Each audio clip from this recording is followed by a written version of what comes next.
Deputies with the Jefferson Parish Sheriff's Office are under investigation by New Orleans police. The case stems from two men who say they were beaten and tased by JP deputies, and they say they have the video to prove it.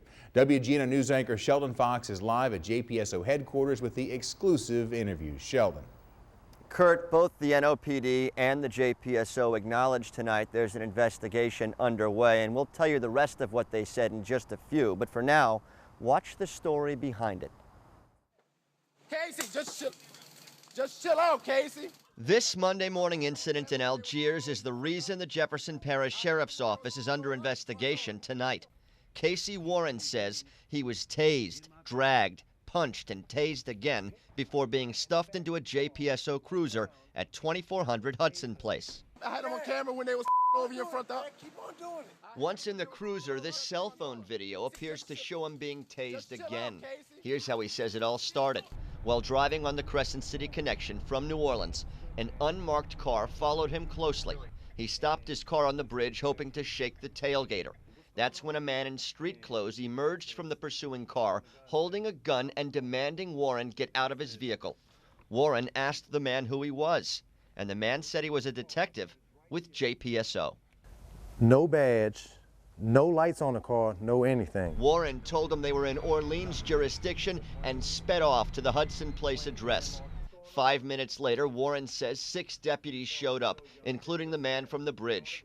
Uniformed JPSO deputies knocked on his door, ordered him to the ground, and between his front door and the squad car, Tased me again, punching me in my ribs. I have my cell phone and I'm starting to videotape what's going on. Casey Warren's brother, Sean Warren, was called to the scene by his fiancée, who was inside the home during the skirmish.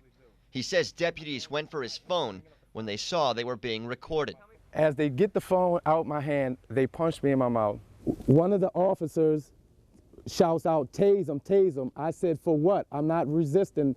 Some 48 hours after the incident, you could still find string and a needle from a taser that was deployed out here, and the Warren brothers tell me this belongs to the JPSO.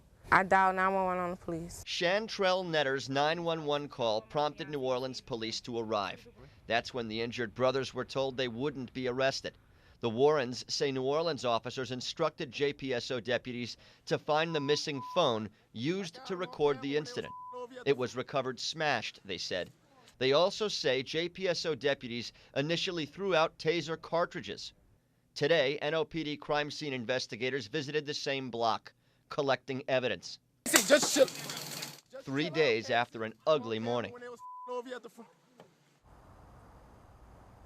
And so we reached out to the Jefferson Parish Sheriff's Office and the NOPD tonight, and we'll start with Colonel John Fortunato of JPSO in regards to our questions via email. He says the matter you speak of is under investigation, and we are not at liberty to discuss the details of the incident at this time. Therefore, there will be no need to ask any follow-up questions, end quote. Here's what NOPD spokesperson Remy Braden said about the matter. Quote, "We can also say that this is an ongoing investigation. We cannot confirm any details of the incident at this time." And as we come back out live, it's important to mention Casey Warren was arrested hours later by an NOPD cop serving a warrant from JPSO for reckless operation of a vehicle and flight from an officer.